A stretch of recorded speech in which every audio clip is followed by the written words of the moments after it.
Universal love is really the way of the sage kings. It is what gives peace to the rulers and sustenance to the people. When there is universal love in the world, it will be orderly, and when there is mutual hate in the world, it will be disorderly. A three-pronged test for any belief. Can it be verified by the sights and senses of common people? How is it to be applied? Will it benefit the greatest number? Suppose we try to locate the cause of disorder, we shall find it lies in the want of mutual love. When universal love is adopted as a standard, then such are the consequent benefits. It is incomprehensible, then, why people should object to universal love when they hear it. Enthusiasm is to be shown only to the virtuous, and plans for the country are only to be shared with the learned. To accomplish anything whatsoever, one must have standards. None have yet accomplished anything without them. The virtuous who are prosperous must be exalted, and the virtuous who are not prosperous must be exalted too.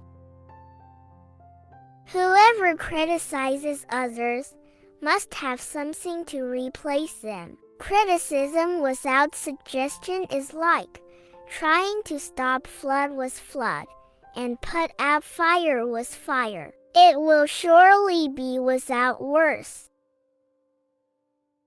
If one does not preserve the learned in a state, he will be injuring the state. If one is not zealous to recommend the virtuous upon seeing one, he will be neglecting the ruler.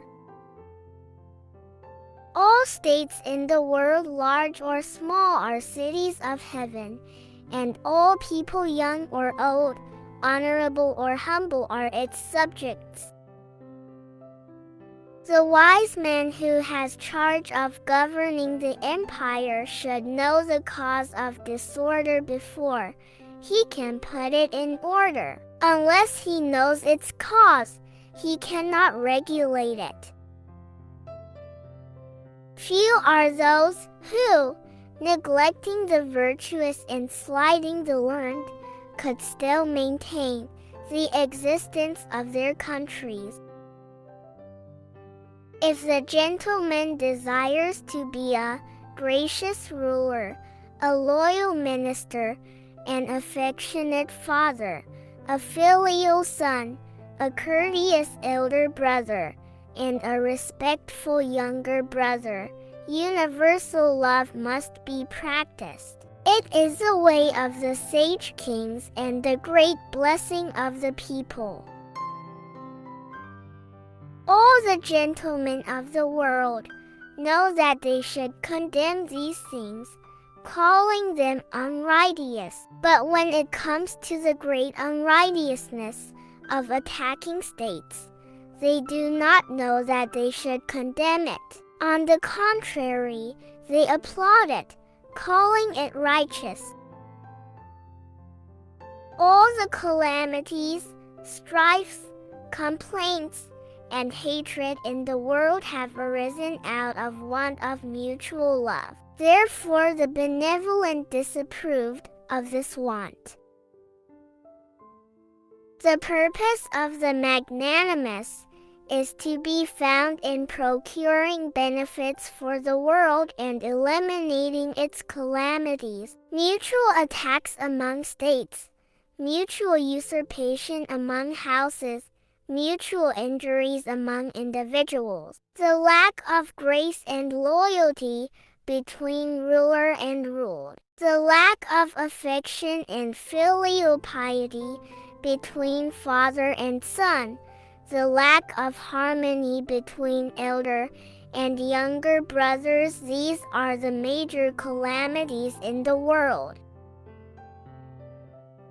Now that we have found out the consequences of universal love to be the major benefits of the world and the consequences of partiality to be the major calamities in the world, this is the reason why Mozi said partiality is wrong and universality is right. Now, as to universal love and mutual aid, they are beneficial and easy beyond a doubt. It seems to me that the only trouble is that there is no superior who encourages it. If there is a superior who encourages it, promoting it with rewards and commendations, threatening its reverse with punishments, I feel people will tend toward universal love and mutual aid like fire tending upward and water downwards. It will be unpreventable in the world. The words of malicious slander should not be allowed to enter the air. A defensive voice should not be allowed to come out of the mouth. The want to gravely injure people should not be allowed to exist in the heart. If this is accomplished, though there be people who cynically expose others, they would be without people who would align with them. If everyone in the world will love universally, states not attacking one another, houses not disturbing one another, thieves and robbers becoming extinct, emperor and ministers, fathers and sons, all being affectionate and filial, if all this comes to pass, the world will be orderly. If we should classify one by one all those who hate others and injure others, should we find them to be universal in love or partial? Of course, we should say they are partial. When we try to develop and procure benefits for the world with universal love as our standard, then attentive ears and keen eyes will respond in service to one another. Then limbs will be strengthened to work for one another, and those who know the Tao will untiringly instruct others. When feudal lords love one another, there will be no more war. When heads of houses love one another, there will be no more mutual usurpation. When individuals love one another, there will be no more mutual injury. When ruler and ruled love each other, they will be gracious and loyal. When father and son love each other, they will be affectionate and filial. When older and younger brothers love each other, they will be harmonious.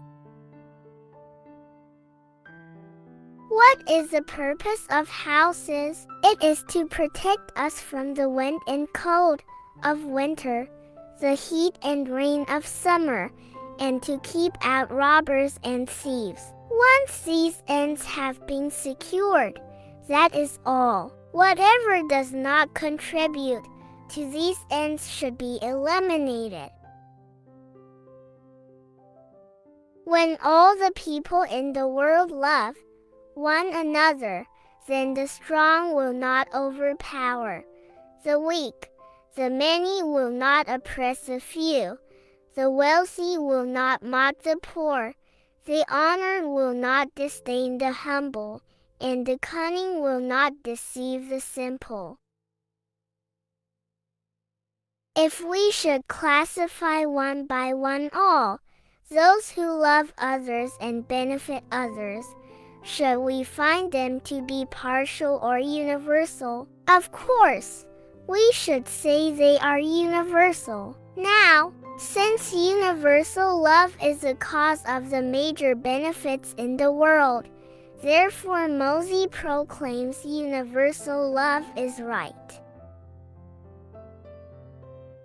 When we come to think about the several benefits in regard to their cause, how have they arisen? Have they arisen out of hate for others and injuring others? Of course, we should say no. We should say they have arisen out of love of others and benefiting others.